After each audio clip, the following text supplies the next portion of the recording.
Good morning, class 11 students of Bio Group. Today we are again continuing with the next video of the fourth chapter, which is Kingdom Monera, which is about bacteria, archaebacteria, and eubacteria.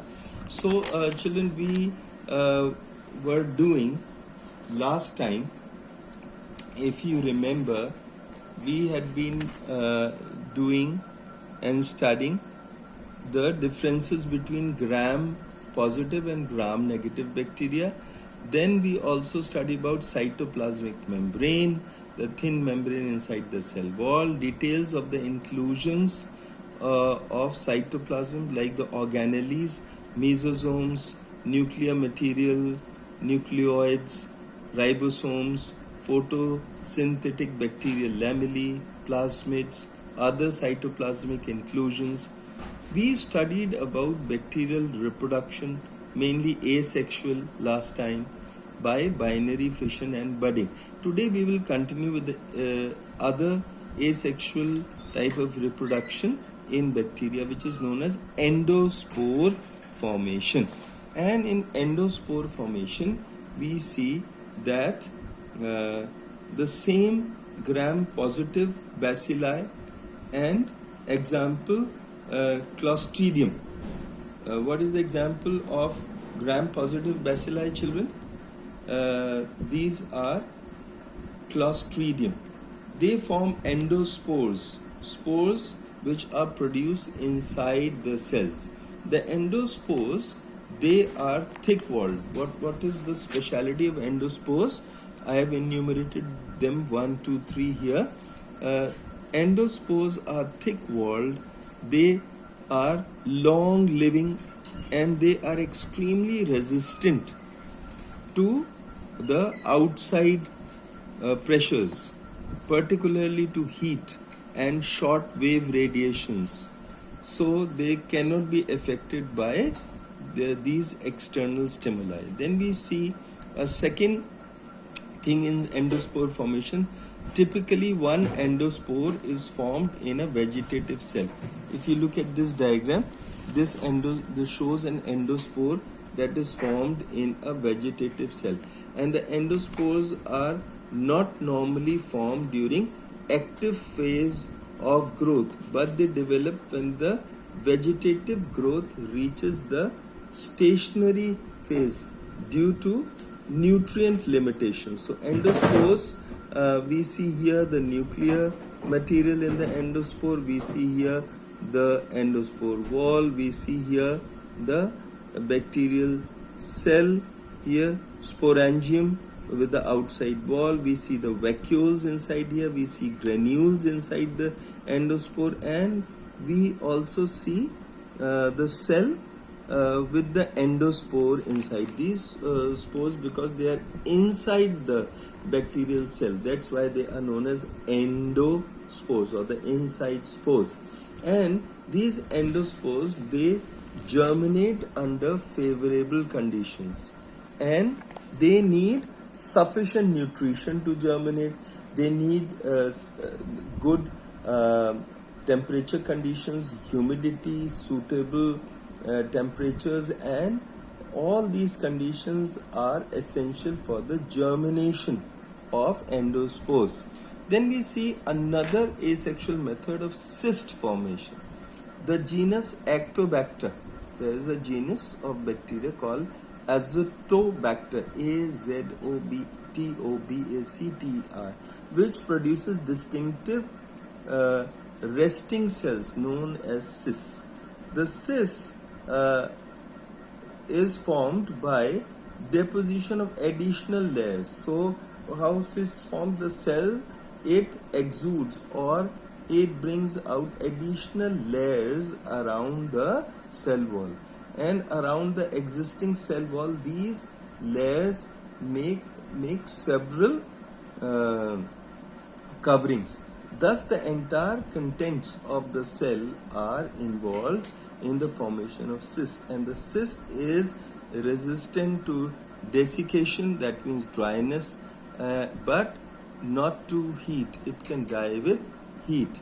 Then we see as we were talking about last time, that the bacteria they also show a trait of sexual reproduction by genetic recombinations, and this was done by Joshua Lederberg and Edward L. Tatum. In 1946, they first demonstrated sexual reproduction. It had never been seen before in Escherichia coli, a bacteria called Escherichia coli. They performed the sexual reproduction. Exchange of genetic material took place, and it is called as genetic recombination. What is genetic recombination? The exchange of genetic material which takes place between two bacteria is known as genetic recombination, and this brings variation. This brings a good change in the next generation of bacteria. Then we see here the following are the three methods which are known by which recombination can be achieved. One of the methods is conjugation methods, the transfer of genetic material between cells that are in physical contact with each other. If you have a look here, you can see this is conjugation. There is a transfer of genetic material from one bacterial cell to the other. So we see here in combination that the cells, they come into physical contact with each other, and we also see another system of sexual reproduction called transduction. What happens in transduction? Transfer of genetic material from one cell to another by a bacteriophage or a virus. What is a bacteriophage, children? It's a virus because it is called bacteria eater. Bacteriophage means in biology bacteria eater. So viruses, they are bacteria eaters and they transfer their genetic material into them. Third way of sexual reproduction in bacteria is by transformation.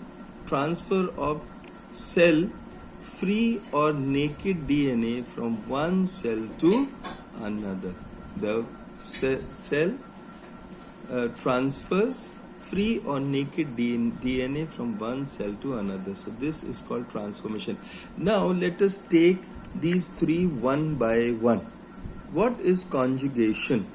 The exchange of genetic material by direct cell to cell contact in bacteria is known as conjugation. Joshua Lederberg and Edward, they combined two different mutant strains of E. coli. We can see here that there are two mutant strains of E. coli which were taken by Joshua Lederberg and Edward. And these two strains, they lack the ability to synthesize one or more essential growth factors. They did not have growth factors like this one ABCD, this one also ABCD. These growth factors, they could not be synthesized by either of these two strains of bacteria. And these scientists gave an opportunity to both of these bacteria to mate. Then they put them in a plate. When they were made to mate together, they put them in a plate and the mixed culture on a minimal medium. There was a medium of nutrient material in which these bacteria could survive. So in the minimal medium in which only wild type strains could grow, they found only wild type colonies that indicate that these must have been the result of genetic recombination. There was a recombination between this bacterial type and this bacterial type, and both of them, they gave a recombination growth to a wild type of bacterial strain. And these mutant strains, they conjugated to give this strain. And between the mutant strains, conjugation happens between the F factors of two bacterial cells. To understand the F factor, let us look at this particular diagram. We see here in combination that this particular bacterial cell is the donor cell, which has the F positive factor in it, and the other one is the recipient cell, which receives the F factor from the other cell, is the F minus bacterium.